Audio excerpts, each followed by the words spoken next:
stream where the shingle turns, past wet ledges where the low sun burns. We took the track the old hands knew, with a pocket lens and a sky gone blue. Rain had opened the broken ground, blocks lay fresh where the cliff slipped down. Father said, read it before it is gone. The sea takes back what the storm lays on. Bowleaze Cove, let the drum line roll. Tide writes time on a limestone scroll. Shell and burrow, bone and clay, Redcliff calls us east away. Bowleaze Cove, let the wild winds drive. Old sea ghosts coming back alive. Hold the shore while the gulls all cry. Time runs out when the tide runs high.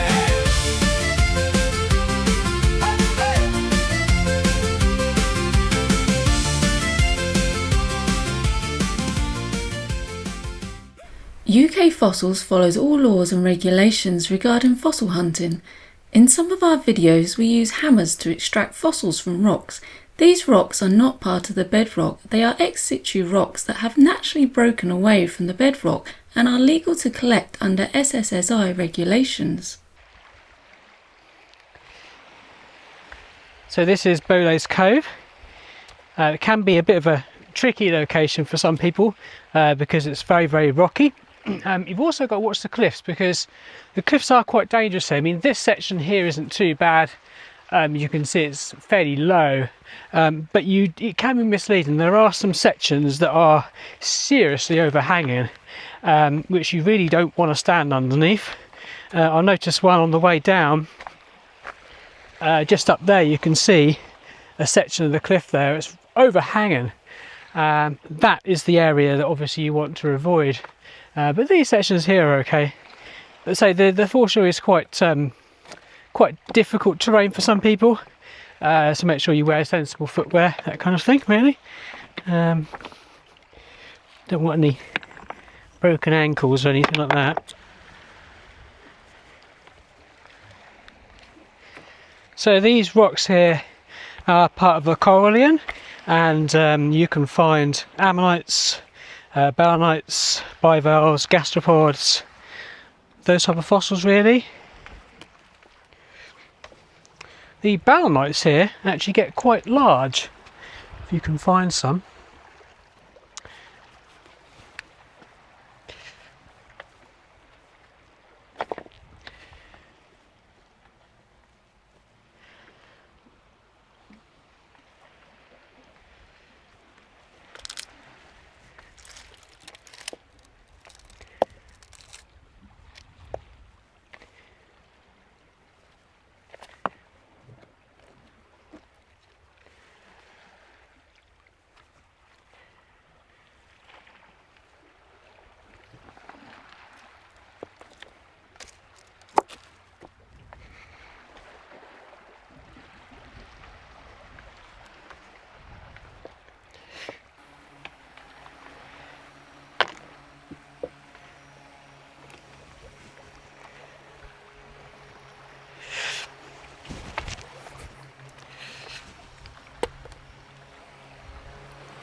At Bowleaze Cove, the cliffs reveal rocks that were formed around 160 million years ago during the Oxfordian stage.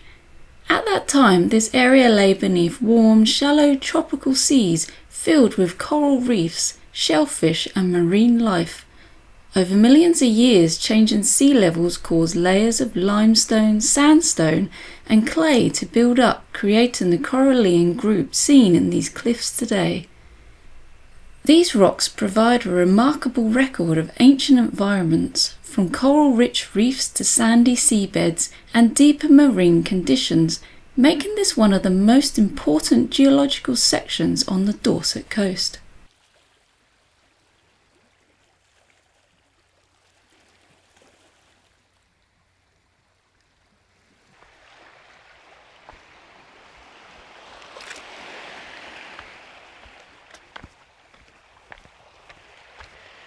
So I just went back to get my hammer and chisel,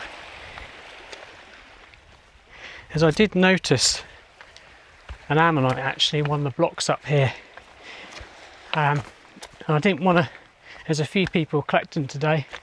I didn't really want to risk someone else seeing it, so I've just I was going to come back and do it later, but I'm going to do it now, I think.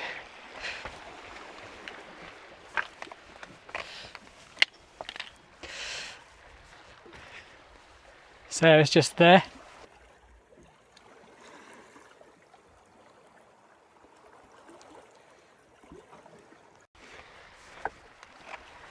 So it's here. We have got a nice crack in the rock there, so we should be able to get this bit out here quite easy.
Just going to tidy it up a bit, take some of this larger bits away.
So I've just spotted down here this ammonite in the rock. Now it's a cross section, but it's actually really beautiful to see. You can see it just here actually. You can see the calcite just in the middle of it, and that's what brings it out in the rock.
I don't know if you can see in the distance there's another cliff made of sort of clay, which is the Oxford clay actually.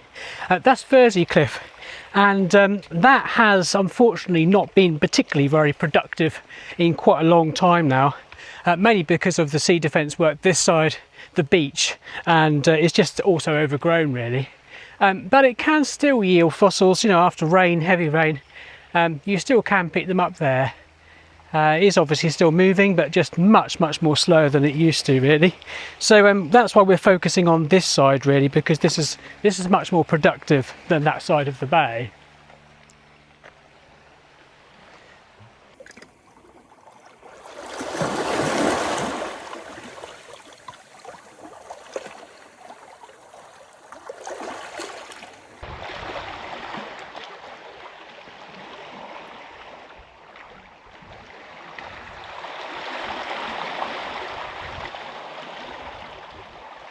So we're just having a little walk along here, see if there's any loose stuff hanging about that's fossils.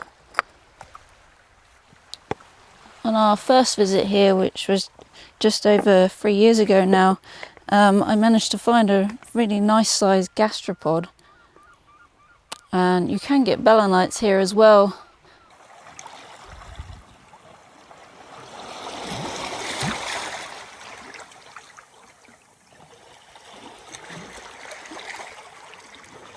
So if we look down here, I've noticed in this rock there's actually two. You have what's called a vertical burrow. So you have one here, and there's actually one just the other side. Now these were occupied by a suspension feeding animal. And it looks like this one goes all the way down actually. Now this particular species is known as a diplocratyon.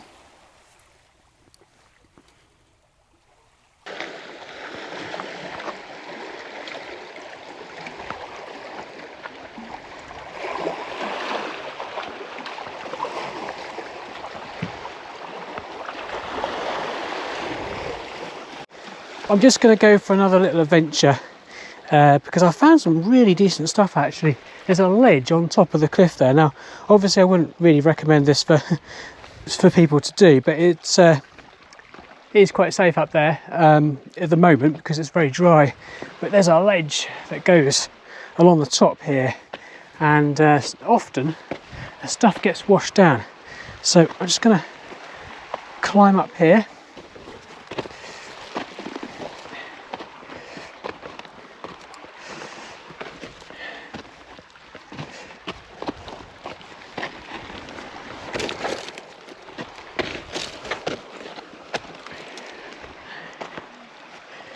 And this ledge on top, have found some decent stuff up here actually, just loose.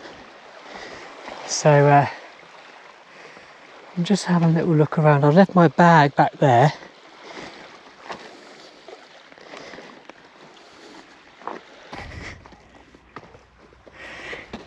So often enough we get a lot of people email us saying, oh, I found a fossil, it's a tooth or it's a jaw, and most of the time it turns out to be a sheep or a cow or something like that.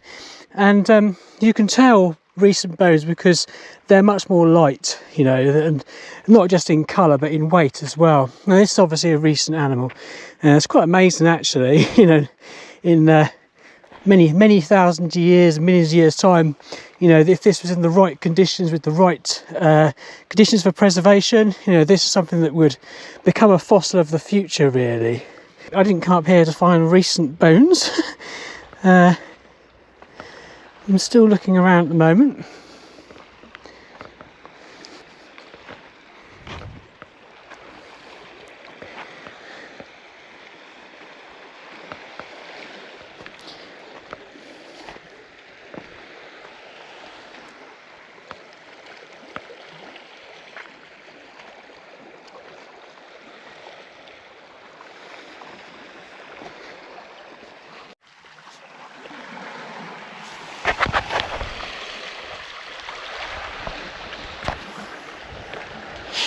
Something down here caught my eyes, just shining in the sun there. It looks like pyrite. It shines like pyrite. But it's weird because the other side it's like wood. It's very strange.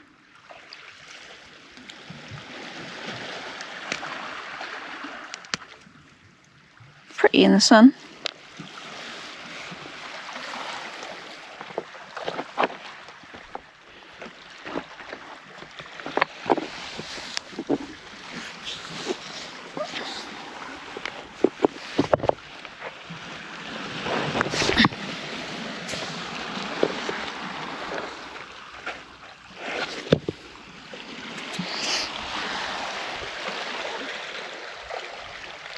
It's very calm and peaceful here today.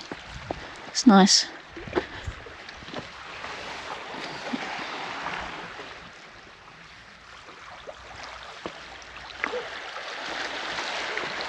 Alistair's gone off onto a hike.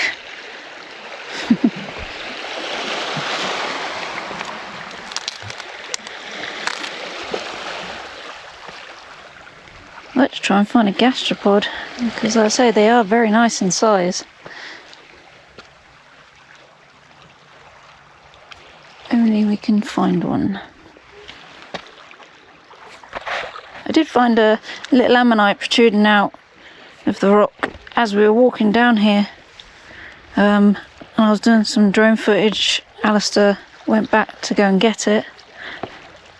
It's a little bit worn, I believe, from memory when I saw it, on one side.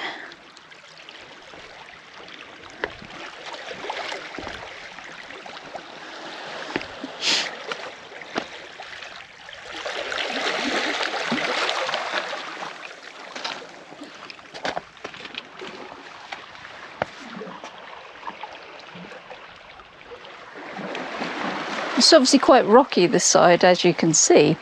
But if you want a bit of beach, if you've got children with you and whatever, it's very, very nice and sandy just the other side there.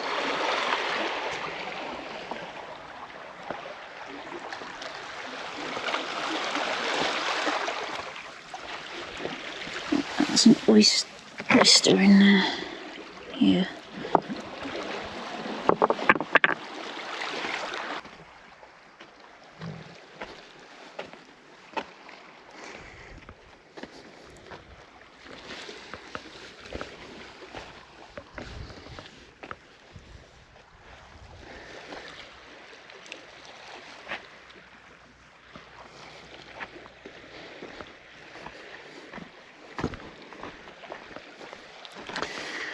Nothing around today, so I'm going to make my way down this cliff.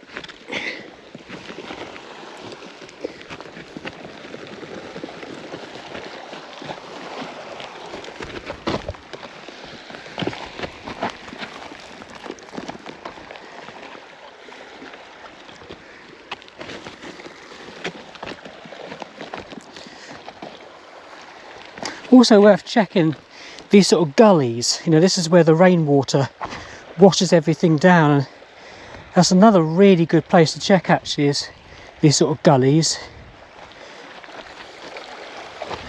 Accumulates all the material then.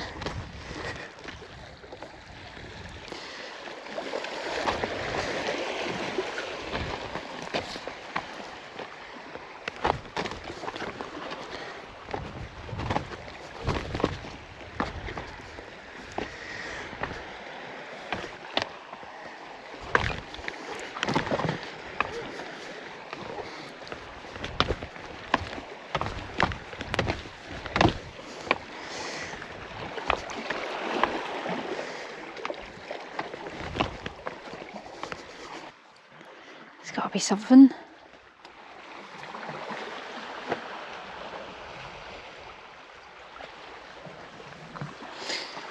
Ah, I don't know if you can notice that there. The first thing that caught my eye actually was the oysters, and I was going to talk about the oysters, but then I noticed this nice little shape of an ammonite sticking out there. Oh my gosh, I'm going to have to dig that. I think this isn't in situ because it is on a bit that has slipped down. So that is okay to get out. Might ask Alistair to come and give me a hand. I don't know how easy that is to get out actually. Let's have a go. Oh, here we go.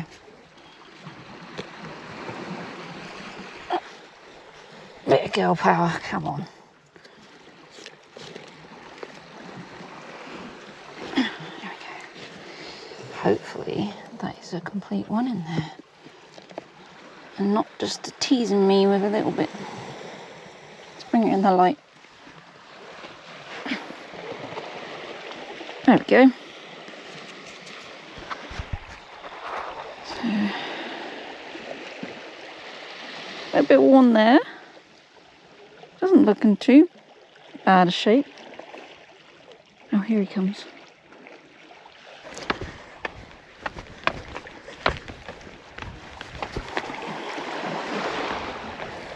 I got an ammonite. Really? Yeah, but I think it's complete. I noticed the oysters and then I saw that protruding out of the rock. Oh. Yeah, so it's missing that bit, but that probably does go in there though, so you're only missing there. Yeah. That still potentially could be most of it, I think. Yeah, interesting.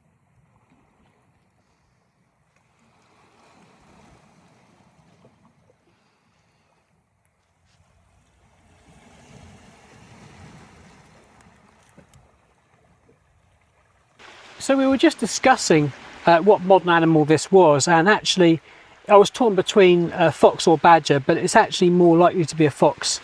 And looking at the teeth here and the jaw section here, it does actually appear to be fox. So it's just, I know it's not a fossil, but it's just something quite cool to find really, especially with these teeth in here. It's yeah, it's interesting, you know, it's something you don't see all the time.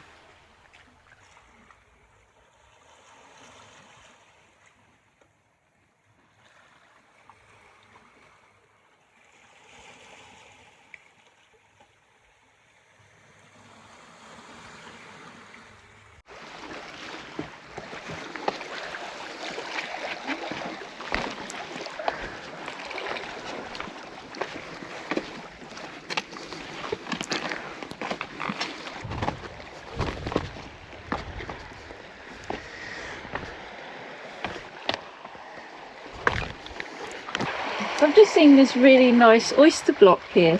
It's actually quite fascinating. You've got a really nice sort of size oyster there, and then you've got obviously all the little sort of oysters around it. Interesting. So as you head towards Redcliff Point, this side of Bowleaze, the foreshore becomes incredibly more difficult. The boulders much more bigger, and you start to get seaweed on top of them as well, so it's a bit more difficult this side.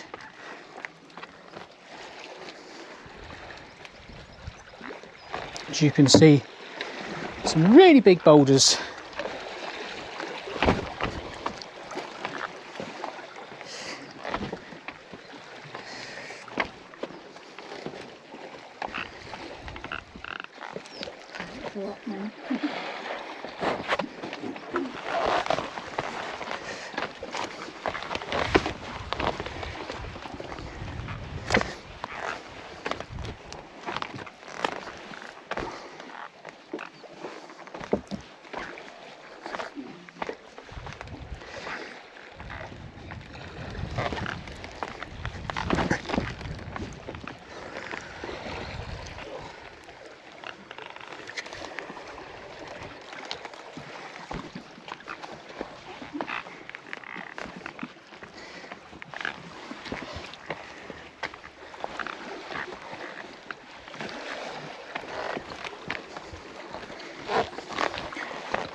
So as you get towards the east side of Bowleaze Cove, just before you get to Redcliff Point, you've got much more Oxford clay here, and the Oxford clay becomes down to foreshore level. There are a lot of these giant bivalves, which are Gryphaea, around, especially, as I say, just between here and kind of Redcliff Point. This one here is broken, but you can see how big they get. They are better, as I say, further up along the coastline, but you can still find them here.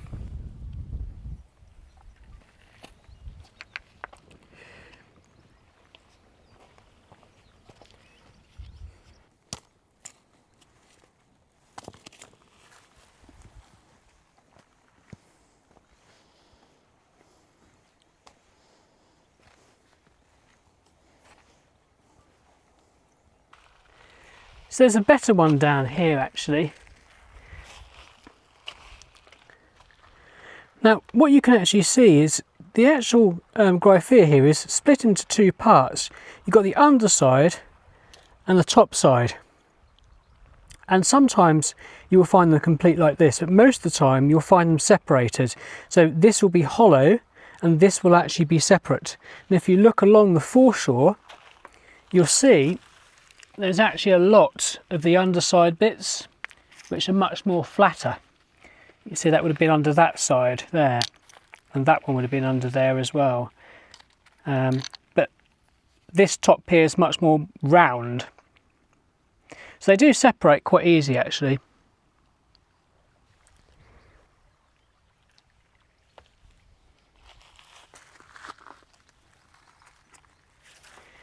Now this is a good example actually of how big they can get here. So you can see they are absolutely huge, aren't they, really? You think about that.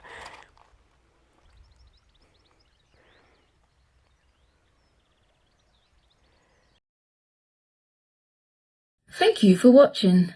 If you enjoy fossil hunting, like and subscribe to our channel for regular videos on where to collect, hints, tips and location updates.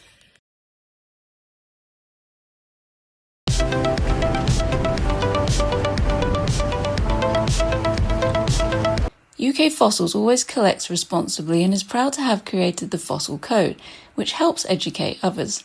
We encourage you to read the Code of Conduct and guidelines on our website before going fossil hunting yourself. Safe and sensible collecting is always paramount. The information provided in our videos is for general guidance only.